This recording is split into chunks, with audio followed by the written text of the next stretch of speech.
Today we have our first ever power couple duo, Chad and Julie Johnson. Chad is the kids pastor and director at Hope Church, Memphis, and Julie is a licensed clinical social worker who is currently serving as the district social worker for Collierville Schools. Okay, so here's why I am crazy excited about this conversation. Chad and Julie have navigated this past year on literally all fronts, from parents to small children, to virtual school, to marriage, and walking through some heavy loss along the way. And today they share their story. They get honest, insightful, challenging, and insanely encouraging on how we can lean into loss.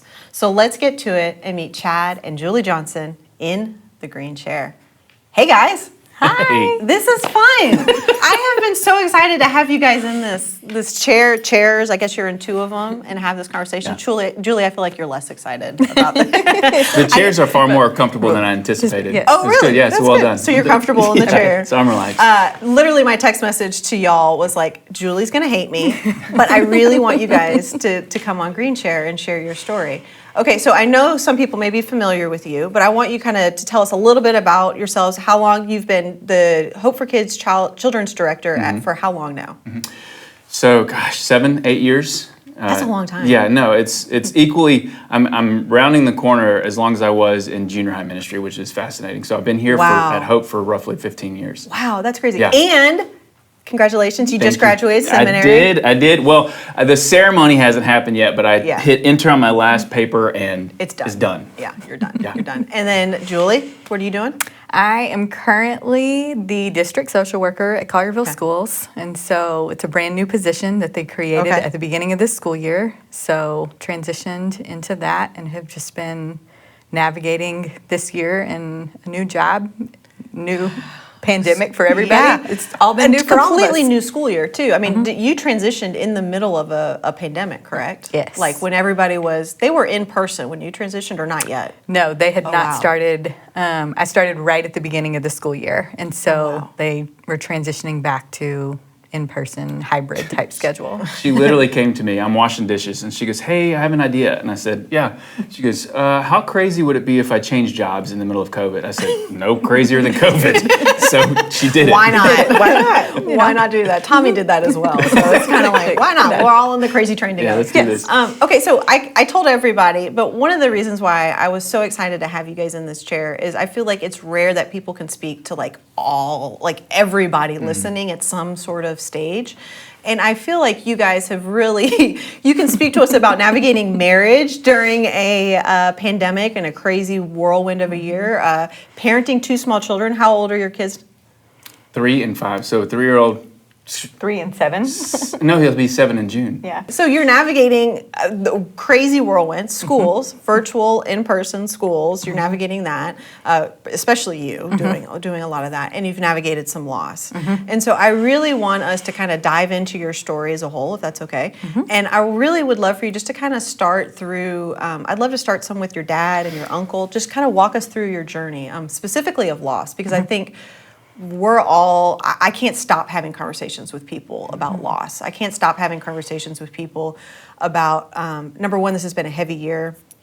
People have lost loved ones to COVID, but there has been loss that has happened throughout the season.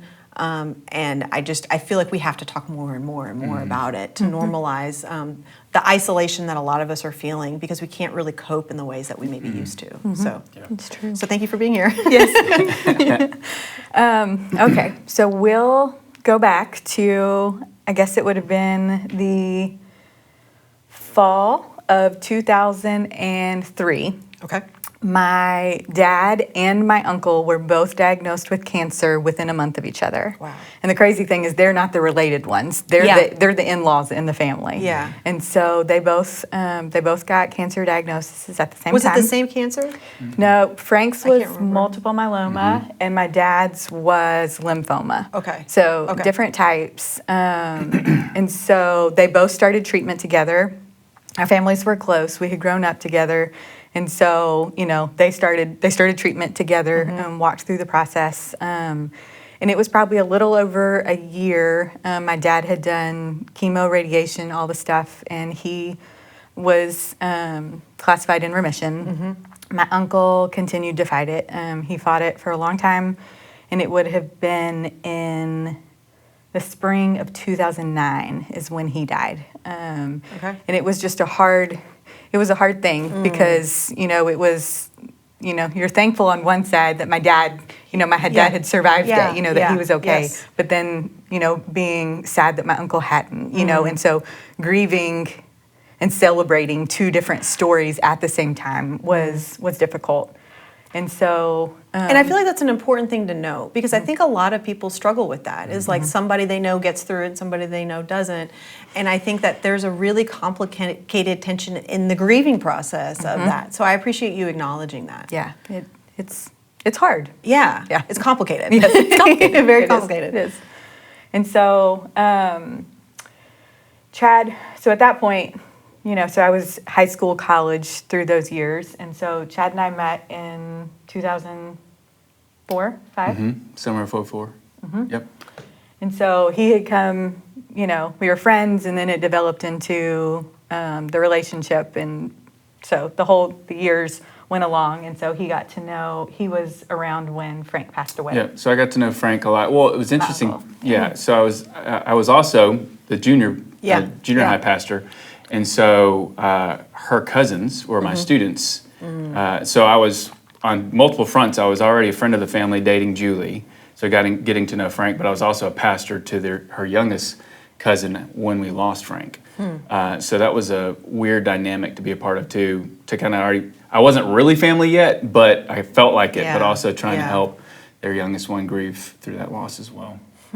And so we got married in 2010, and then I feel like loss is just a part of our story. It was 6 months in. 6 months in, yeah. My great-grandmother passed away, who was, like the matriarch, or Mimi was the matriarch of the family. Yes. Yeah. This was I say funny story now because it wasn't at the time. So the interesting thing about this first loss that we experienced as a married couple is, 6 months into our marriage, and we knew that she wasn't doing well, and then we get the phone call at our house, and she says, "Hey, Mimi's passed away," and so I start kind of closing down and processing, right? And so she's packing stuff up, and I'm like, "What are you doing?" She goes, "We're all going over to Nana's house." And I was like, "What? Why are we going to Nana's house?" And she goes, "Because that's all the family's going over to Nana's house," and I just blew up. I was like, no, because like for me, like my family never did that. Like my family. Everybody kind of goes into their own separate spaces. And grieves. Yeah, and grieves. And then somebody, matriarch or somebody, speaks up and says, "Hey, dinner's at my house. If you want to come, great." So we kind of gave everybody their space on their own time, and then they came. So this was like a culture shock to me. Oh, wow. But it ended up in a fight. It didn't need to be because she's like, "You don't love my family?" I was like, "No, I just don't know. I don't know what you're doing." And so we really learned quickly, and after we newlyweds. Yes, absolutely. You barely know each other. Now, granted, we had a long engagement. But we never fair. experienced loss to this degree, and so it took us a little bit to kind of simmer down. And then I said, "Look, I just don't deal with grief that way. I deal with it alone." I said, "I'll be fine. We can go over there, but I'm gonna be super quiet." And so that was just an eye-opening experience at first, within the first 6 months of that marriage. But I think that, in small ways, I think the Lord was beginning to prepare us for that kind of stuff. Yeah. Because it would have been, if we fast forward a little bit, it would have been the fall of 2013. It was almost 10 years to the day that my dad was diagnosed a second time with cancer. Okay. And so this time around, it was lymphoma again, but a different type. I don't understand all of that stuff, but so technically they didn't say like that he had relapsed because it was a different type. So we knew this time it was much more advanced and aggressive, and so we knew going into it that it was going to be harder. It was going to be a harder fight. And so he started, within days of getting the news, like they started treatment, an aggressive treatment in the hospital. And so we started navigating that battle again. This time being, 10 years older than the last time. Yes. There was a lot more realization of what was going on. Yes. There's a lot more of what ifs, you know, Yeah, and letting your yeah. brain just kind of Yeah. run. I think in crisis, in times of grief, you know, at that point it was anticipatory grief, you Yes, know, knowing yes. that this could be coming. Yeah. You know, you let your brain run with all the what ifs. Absolutely. Even though you shouldn't, and you know you shouldn't, you still do it. So it was hard. And then a few months into that, we found out that we were expecting our first kid. And so, which, you know, was exciting, but then scary. You know, again, we're Yeah. going back to this, how do you celebrate something in the midst of this Mourning, huge yeah. mourning, Yeah. grief, like difficult time. So it was our first, but it was also my mom and my dad's first grandchild. Like there were no Yeah. other children. And so it then, you know, the what ifs of like, is my son going to grow up without a grandfather? You know, like it just, all of the emotions would just hit. You know, when you're Plus pregnant. hormones. Yes, Yeah. exactly. When Don't- you're don't pregnant, forget There that. is a factor. Yes. I can say that because I was pregnant. Yes. I mean, so we were all over the place.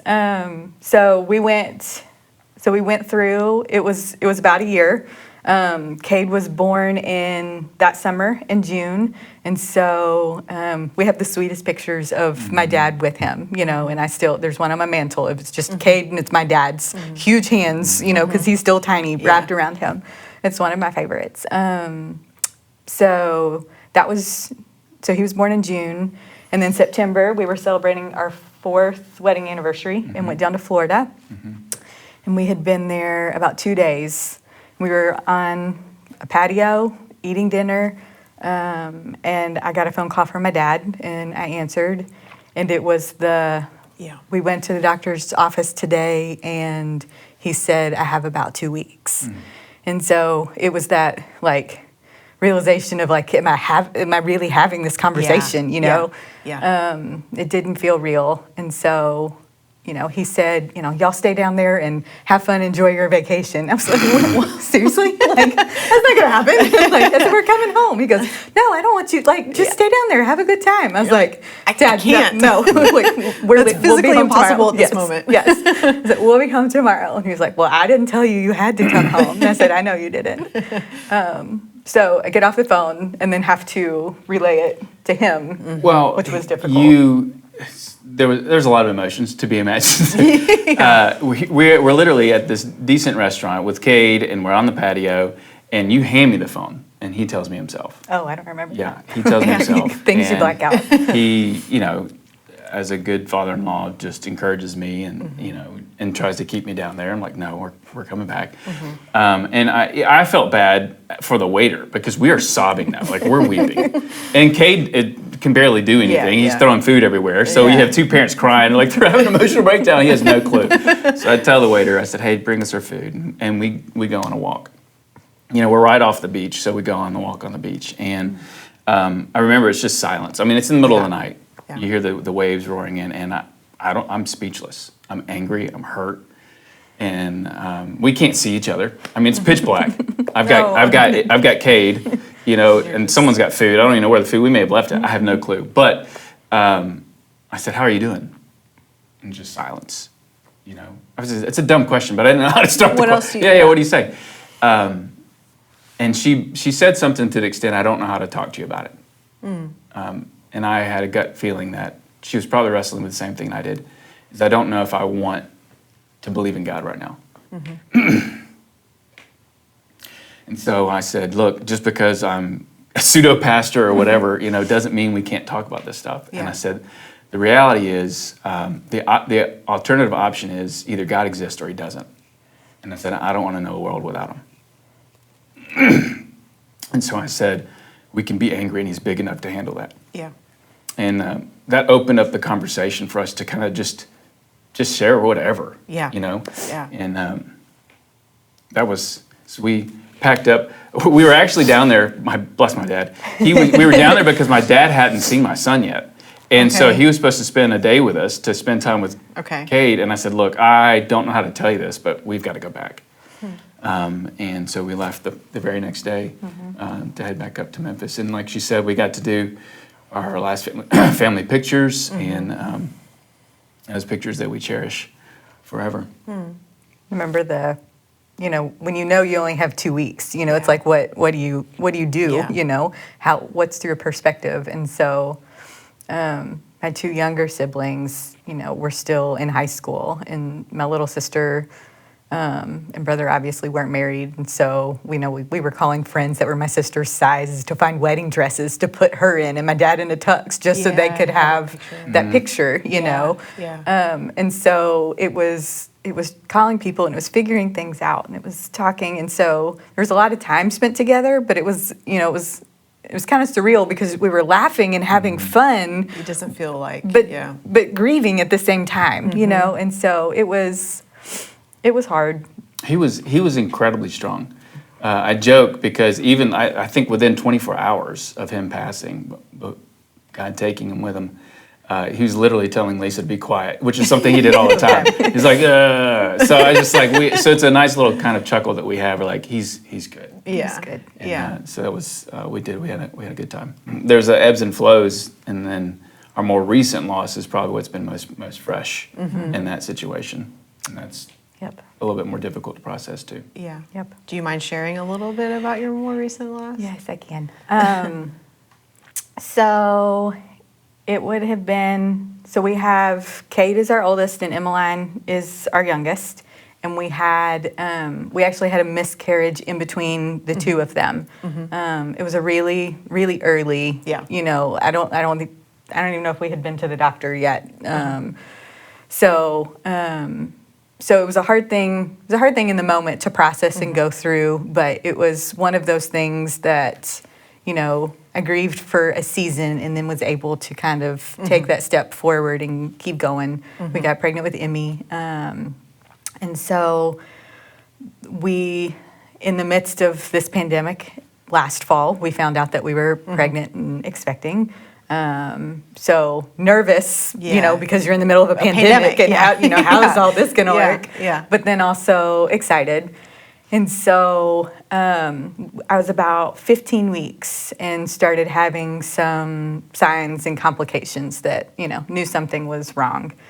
Went to the doctor by myself because, he couldn't go in because of the pandemic and the rules and all of that. So, which was just nerve-wracking because knowing something wasn't right and going into this office by myself alone, is, already It's terrifying. Yeah.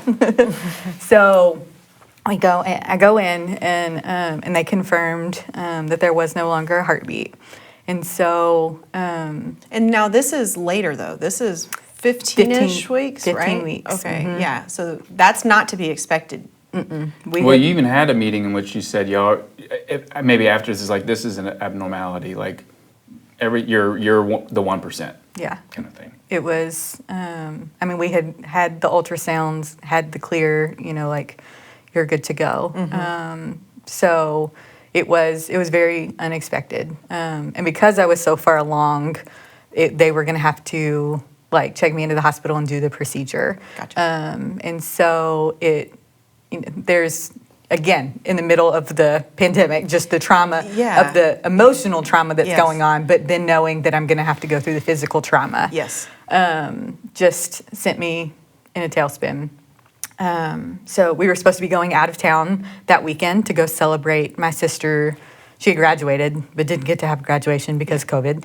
So we were going to do our own thing and celebrate her. And so doctor was really nice and scheduled something quickly so that we could still be able to go and celebrate with family.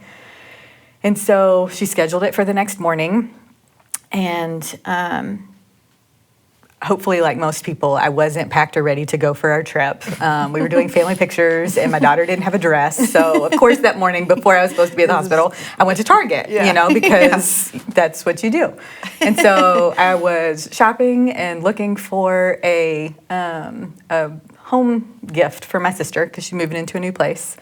And right in the middle of Target, my body was just like, it started. Miscarriage. The miscarriage started really happening. It's essentially like my water broke. My body was starting to go into labor in the middle of the store. And so there's a whole lot of ugly, gruesome, horrific details that nobody really wants to hear. But, so I'm alone. Like Chad was at work. Uh-huh. I was in Target by myself, and it's like, what do you do? And so it's like that was the beginning of a really emotional, traumatic, and physical traumatic experience. It was the rest of the day figuring out, do I go to the hospital, go to the doctor's office? They told me to go to the doctor's office. It took me a while to physically get there because of Yeah. everything that was Yeah. happening. Yes. And so we get there. A sweet little 90-year-old nurse was in there, and I was like, can my husband come in? She goes, honey, you break all the rules. You bring him in with you. And I was like so thankful for those people, Yes. that were able to see that, I needed that. Yeah. And so my doctor, the nurses, they were all great. I probably should have been at the hospital. They had to convert. They essentially converted That's the what I was gonna ultrasound ask room about. into the ER room. Yeah. Like they went and did what they needed to do to do. ASAP. But I'm also thankful for them because they were definitely outside of their comfort zone. But just those people that, just went the extra mile to Yeah. take care of Yeah. me. Because, being 911 being called and being put in an ambulance to go to the hospital would only have added to the Yeah. trauma that already Yeah. existed. Well, Yeah. and then silver lining, if there is one even at all, was the fact that if we were in an ER, I wouldn't be by you. Like Yeah. I couldn't have been there. Okay. I would have. So the way that this played out, I'm able to be there through the whole process. Yeah. Where normally that wouldn't be the case. But this was, obviously, for anybody who's experienced it, this is. Yeah. It's just atrocious. It's horrific. So then the next few days and weeks were pretty difficult. There'd be days where she just couldn't get out of bed, and understandably so. And here I am, going, well, what do I do? Yeah. I've got two kids that they're at home. They've got to be tended to. They've got to be taken care of. I've got a job that still has to happen. I've got things that are going on the weekend, and I just got to make sure that the lights stay on, kind of thing. Yeah. And so I'm in go mode, and I'm hurting on it as well, and just trying to process like giving her time and hoping that she gets out of it sooner than later because it's difficult in general. And then COVID, all this other stuff just to mention. Super isolating. Yeah, absolutely. And she's, on some level, she's wrestling with trying to get over it, but then feeling guilty of trying to push through it when she really experienced this loss. So I remember one evening, I sit down and I check on her, I pray for her, and kind of do those things. And she, I'm trying to be strong for her, and she basically asked me, like, does this even affect you? And it hit me because I never told her how much it did. I'm imagining playing with my child. I'm imagining what it looks like to have this in her home, and it never came to fruition. And so I'm experiencing this loss. And so I shared that with her, and it dawned on me that she didn't need me to be strong. She needed me to be broken with her just for a minute.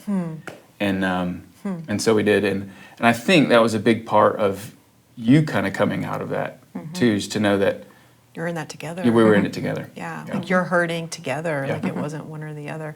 And I appreciate you. Number one, thank you for sharing that story, because this is just such an easy, casual setting to share your this is story. like- But I do appreciate that, because I do feel like, and both of you leaning into this conversation, in that I just feel like it's such a hard conversation to have. And I think when we were going back and forth about this, one of the things you said that just so stood out to me, which is what I hear women say so much, is this tension in managing loss with a miscarriage, because there's this weird tension with it, like the medical like some people will say it isn't a child or whatever that says, and that's complicated because you're like, this was that for me. And I think that there's this tension in how do you grieve this loss, and what does that look like? And I think, and even with you talking about like, how do I be strong for my wife?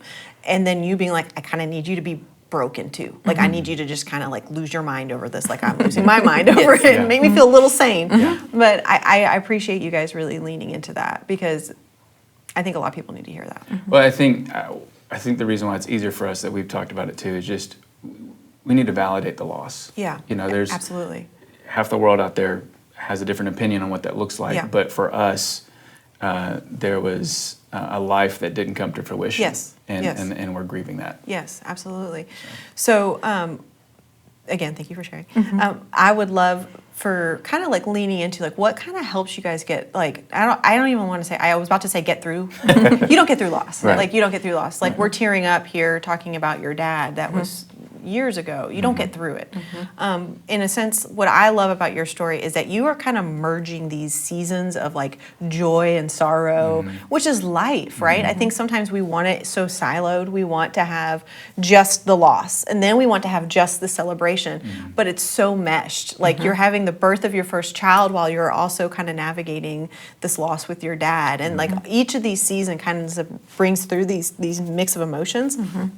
Talk to me a little bit about just kind of advice or encouragement for those other people that are going through these seasons, because that's a lot of complicated emotions, right? And how we navigate that. I would love for you to lean into any wisdom, advice, encouragement, whatever you would want to say. I mean, the first thing is obviously early on with losing her great grandmother. Like we learned early on that we grieve differently. I love that. Yeah. You know, and so I think sometimes we anticipate people to grieve the same way we grieve. And so giving people space to grieve the way that they grieve. Yes. And that takes an incredible amount of patience, right? Because like for me as the dad, I'm like, I need my wife back. I need, but at the same time, like I know I will never know what she experienced physically and emotionally in that loss. Yeah. And so I need to process that as well for her and give her that space. And so that's what I told her. I said, you take your time. Like there's no need to rush through this. And so time and space, I think, is what you had kind of mentioned as well. And communication, right? Like you have to be clear with each other. Like I think that's another piece too, is like even you owning the fact to him, like I need you to be broken a little bit. Like I don't need you to be strong for me right now. I kind of need to see what's really going on. And I think being able to communicate with that, I think is a huge piece in it, because we can't make these assumptions like, well, they're just grieving a different way, when you kind of need to lean into that a little bit as well. I'd say the other thing is definitely we're all going to grieve differently, but also acknowledging the fact that every loss is going to be different. Just because I have grieved my dad, multiple other family members along the way, how I grieved the loss of a child, and this wasn't even a child that I knew. Like, when it's somebody that you've known and had some relationship and memories with, like your grief is different because you're reflecting on memories. When it's somebody you don't know, like you're just grieving a bunch of like what ifs, And so it's a completely different type of grief, which I think is one of the reasons our culture doesn't acknowledge or talk about it much. It's because how do you talk about something like that? And it's kind of this taboo subject. And so I think it's just important to know that you're going to grieve every situation differently. Each person's going to grieve them differently, and that like I'm a mental health professional. I should know how to do all of this stuff, and yet I'm in the midst of it saying I need validation from other people that I'm not crazy and what I'm feeling is okay. And I know that it's okay, but I just need somebody else to tell me that too. That's good. I like validate the grief in a sense. I really like that, and I think that's a really interesting point too about how different each loss is, because I feel like we all like there can be a loss of a person or a loss of a person you don't know or didn't know, but we can talk about loss of like job change loss, career change loss, loss of a dream, loss of there's lots of different losses on different levels that we can talk through. Okay, so what propelled you through that? What helped you guys kind of through this, and then what were some pieces that maybe hindered you a little bit? I would definitely say the things that helped, and on both, for me in both situations of, our grief journey, is having something to focus on. Our family dynamics changed drastically when my dad passed away. I was the oldest of 4, and it affected each child differently. Obviously, my mom grieving, the loss of her husband. And so our family dynamics changed. And it would have been easy for me to sit there and wallow and probably not come out of it for months. But I had a 4-month-old, and he had to eat. I had to change him. He's not self-sufficient. Probably a lot of attention. Yes. And so I think for me, what really, I still grieved. I remember rocking him at night, just bawling. But I think having something to focus on, having something, finding that one thing in your life that provides meaning, Yeah. and just really leaning into it. Because that grief, those feelings can overtake you. Yeah. And so I think really it helped me to find that thing specifically that was meaningful, and that propelled me forward in the process. That's really good. That's really good. Yeah, I mean, for the last loss, you know, stereotypically it's easy, guys go into work mode, right? Like we just shut down and we do A, B, C, D, A, B, C, D, and you keep repeating it.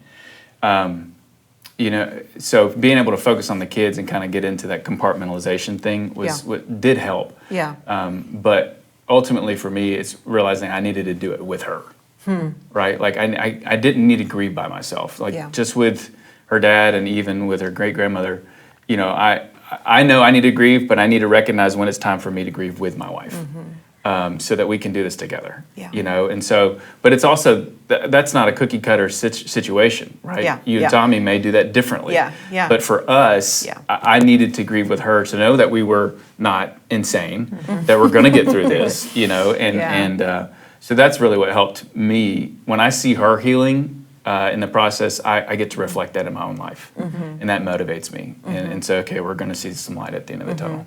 So doing it together as well. What were some things that kind of tripped you up? And I say that to say mainly because I'm a goal-oriented type person, right? So, but like you can think through like, okay, what are some things that you can tell people in advance, like watch out for this. This kind of tripped us up. Yeah.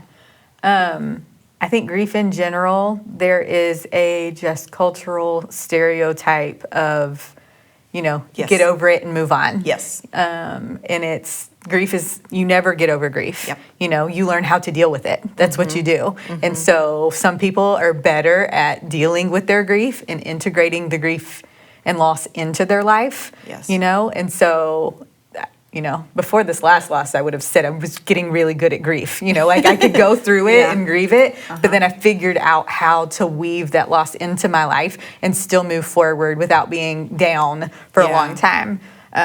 This last one hit me a little bit differently, but I think it was because it was a completely different type of loss.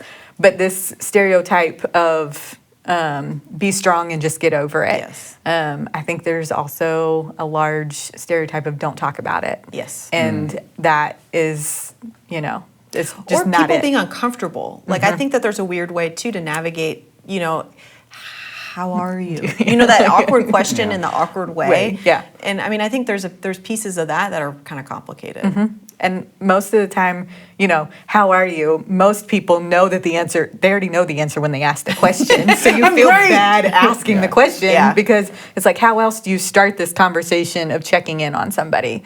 But you want to, you know? And so I think it is important to check on people, even if it feels awkward, because most people, they need to talk. They might not want to, but they need to. Yeah. With the miscarriage, I don't mind talking about it. You know, I didn't put it out on social media because there was the fear of all of these people would have their own opinions. And I was scared of how that would internally affect me. And so, but if anybody asked or I talked to people, like I'm more than willing to share.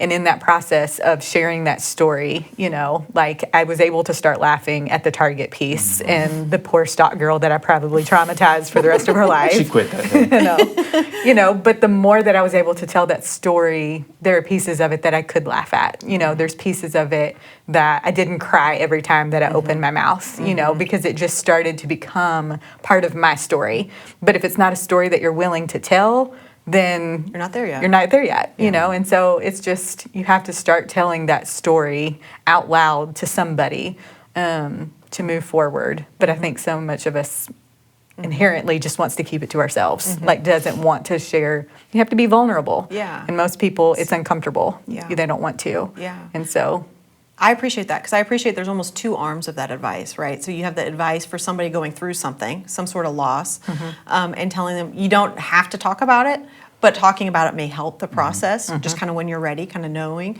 But then also for people who know somebody who's experienced a loss, the advice in a sense is ask, own it, you know, like don't be hey, you know, but like, hey, how are you doing? How are you holding up? This is a hard month. This is a da-da-da, whatever it is. Like, I think I appreciate those arms of advice because I think everybody knows somebody and then everybody has been, you know, and so I think you kind of are really leaning into that, and I appreciate that. Well, a funny example is, which I didn't realize it, but to validate what you're saying, I'm sitting out in front of preschool and I'm directing parents to which to go, and Daniel had found out about our loss.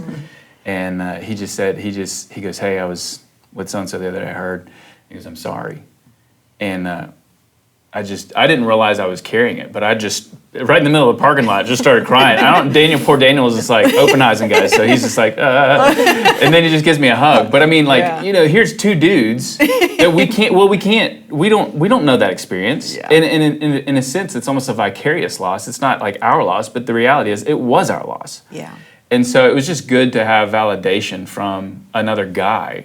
Yeah. Say, this sucks. Yeah. And so that was to hear what you're saying, like just to know that I'm okay to I can be upset about this. It's Yeah. all right Yeah. to share that. And Yeah. so that was Yeah. healing as well. Yeah. Okay, so final thoughts for people. I mean, as people are kind of navigating, I mean, we're navigating, it's still weird, right? Like, it's still a weird year. We're still doing, I mean, we're sitting closer together now because we can. But it's still weird. There's still, school stuff is still on, and we're still navigating some of that. But then also this loss piece of it. I mean, any just kind of final thoughts, reminders, things you want to leave people with as we're kind of wrapping up our conversation.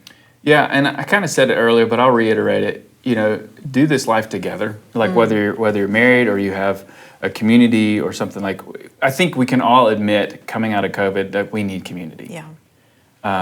You know, it does something to our souls that God intentionally created in it.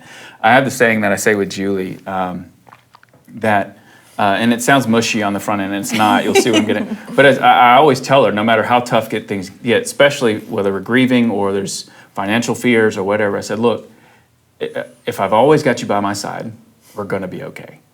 And I just need to know. So it's not like, oh, sweetheart, yeah, I got you. It was, I need to know I have someone that's got my back, that's cheering for me to not give up. And if she's doing that, then I will do the same for her. Like, to know that you've got somebody gives you a hope to go through the darkness, you know? And so people ask, how do you get through it? Like, you know, it's not like, oh, we have such a great marriage, because we have rocky times and tough times, but it's, at the end of the day, no matter how much we're irritated at each other, we're still rooting each other on.